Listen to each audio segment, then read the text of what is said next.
Tu as beau prendre les choses à la légère, je pense que ça doit te toucher moralement au bout d'un moment, c'est pas possible.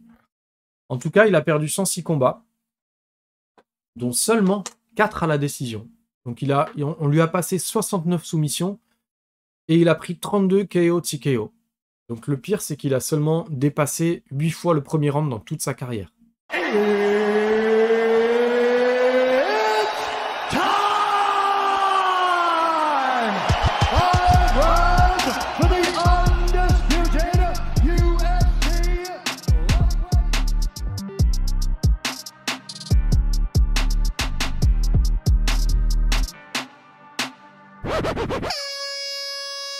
Et salut tout le monde, j'espère que vous allez bien. Soyez les bienvenus dans MMA Club, c'est Nico. On est ensemble aujourd'hui pour parler de ceux qui ont beaucoup de défaites, de ceux qui ont des Sherdogs vraiment dégueulasses.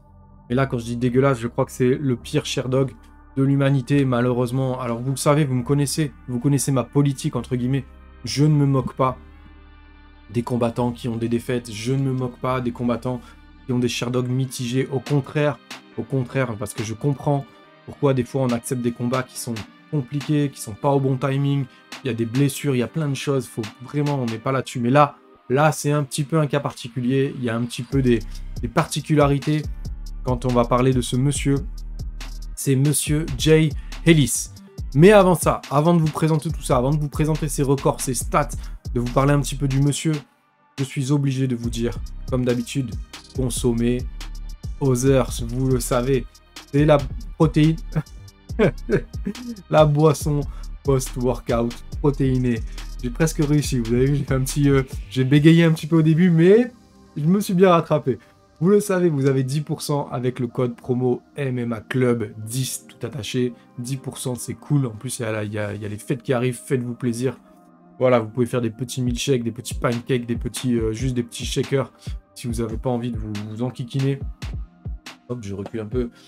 Et abonnez-vous à la chaîne, vous le savez, on a franchi les 500 abonnés. C'était l'objectif pour Noël, on a dépassé ça, donc je suis super content. Et on pourra en avoir 600 pour Noël, ça sera encore mieux. Ça ferait un deuxième cadeau de Noël. Alors là, que demander de plus que ça? Voilà, 600 abonnés, sinon quelle vie, vous le savez, vraiment c'est incroyable. Voilà, vous m'avez fait plaisir, vous m'avez gâté. Donc à moi de vous gâter avec un podcast un peu particulier. Voilà, ce podcast est plutôt particulier parce qu'il a la particularité de traiter non pas de quelqu'un qui a des accomplissements positifs. Non. C'est de traiter quelqu'un qui a des accomplissements plutôt négatifs. Mais là, c'est pas qu'à moitié. On va parler de monsieur Jay Ellis qui a 16 victoires dans sa carrière pour 106 défaites. Oui, vous avez bien entendu. Il a 16 victoires pour 106 défaites. C'est incroyable. J'ai mis du temps quand j'ai regardé. Je me suis dit, si on faisait un podcast de... Je suis allé voir des records un peu dégueux, des trucs un peu bizarres qu'il y a eu. Après, je ferai un truc sur les décisions partagées qui sont complètement foireuses. Un jour, je ferai ça. Mais alors là, aujourd'hui, on va parler de Jay Ellis et de ses 106 défaites. Jay Ellis, il vient de Milwaukee, dans le Wisconsin. Il est né en février 1984. Il a donc 38 ans. Je le sais, puisque je suis donc en 82 et que j'ai donc 40 ans. Il s'entraîne au Neutral Ground Martial Arts, une salle située dans le Wisconsin, près de chez lui. Voilà. C'est un combattant de MMA en activité. Il a commencé en pro en 2005. Ça fait déjà un moment qu'il est dans le circuit. Il a la particularité d'avoir donc 16 victoires pour 106 défaites. C'est un record, tout simplement. C'est le mec qui a le plus de records dans le monde du MMA professionnel. Il a des stats absolument dantesques. Par exemple, écoutez bien, en 2018, il a combattu 10 fois. Il a perdu 10 fois par soumission. Entre 2009 et 2012, il a subi 18 défaites d'affilée. Mais c'est pas sa pire série. Sa pire série reste 27 combats perdus d'affilée entre 2018 et 2021. Durant cette période, il a enchaîné 17 défaites par soumission. C'est un calvaire. Je ne sais pas quel mental ce mec il a a un mental d'acier. Mais son Sherdog, enfin, tout ça, mis bout à bout, c'est un calvaire. Moi, je pense que tu as beau prendre les choses à la légère, je pense que ça doit te toucher moralement au bout d'un moment. C'est pas possible. En tout cas, il a perdu 106 combats, dont seulement 4 à la décision. Donc on lui a passé 69 soumissions et il a pris 32 KO TKO. Donc le pire, c'est qu'il a seulement dépassé 8 fois le premier round dans toute sa carrière. Donc voilà, vous avez vu, le mec, il a 122, pardon, j'ai bugué, 122 combats. C'est pas très professionnel de ma part. Le mec a 122 combats et il a dépassé seulement 8 fois le premier round. Donc c'est quand même ouf, quoi. C'est quand même des stats qui sont assez incroyables. Son plus grand exploit, écoutez bien, en 2007, il a enchaîné 2 victoires, dont la deuxième par soumission au premier round sur un combattant UFC. Il a battu un combattant UFC, Monsieur Gerald Meerschaert. Il a battu ce monsieur, et en plus par soumission, donc c'est vraiment incroyable. Il a croisé la route de Anthony Pettis pour une défaite au premier round soumission. Puis par ground and pound. Alors ça, c'est très bizarre. Ça veut dire que le mec, il a perdu 2 fois dans le même combat. Je pense qu'il s'est fait soumettre et puis que le père Pettis, il a dû continuer à taper dessus. Donc c'était plutôt... ce mec est vraiment... je vais pas dire maudit, mais il a vraiment des particularités de ouf. Après, il a quand même battu un vétéran du Bellator, Daniel Strauss. Encore en activité d'ailleurs.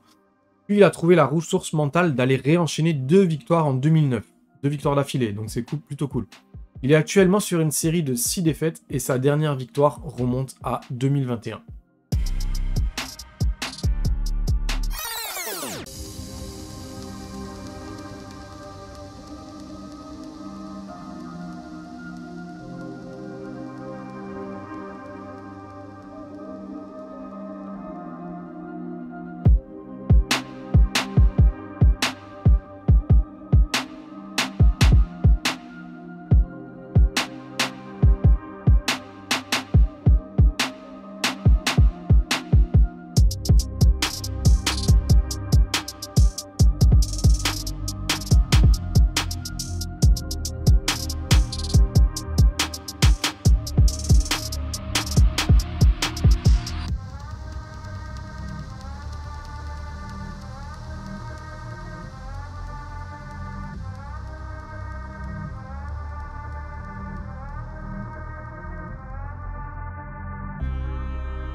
Donc la légende raconte qu'il aurait infligé sa première défaite dans des combats de rue à Kimbo Slice par KO. Mais j'ai trouvé aucune source fiable. D'ailleurs, il y a plusieurs personnes qui déclarent que ce n'était pas Jay Ellis, le combattant MMA, mais un Jay Ellis un peu plus massif que lui. Parce que lui, il est en welterweight, donc l'hypothèse que ce soit un autre Jay Ellis se tient. Je pense que s'il avait battu Kimbo Slice, il s'en vanterait. On n'en a jamais entendu parler. Voilà. En tout cas, ce sera une légende qui accompagnera le tristement célèbre Jay Ellis jusqu'à la fin de sa carrière. Parce que mis bout à bout, tout ce que j'ai cité là, on peut même le réécouter le podcast. Je pense qu'il y a de quoi être surpris une deuxième fois. Et vraiment, il y a des trucs, c'est incroyable quoi. C'est quoi là, 27 combats perdus d'affilée. Et c'est un truc de fou quoi. C'est un truc de fou. Voilà, ce petit podcast sur Monsieur Jay Ellis, le tristement célèbre, est terminé. J'espère que vous avez apprécié. Si c'est le cas et que vous n'êtes pas abonné, eh bien abonnez-vous. C'est plutôt cool. C'était un petit format, mais ça fait plaisir. On se retrouve très vite pour un autre podcast. Et moi, comme d'habitude, je vous fais des gros bisous.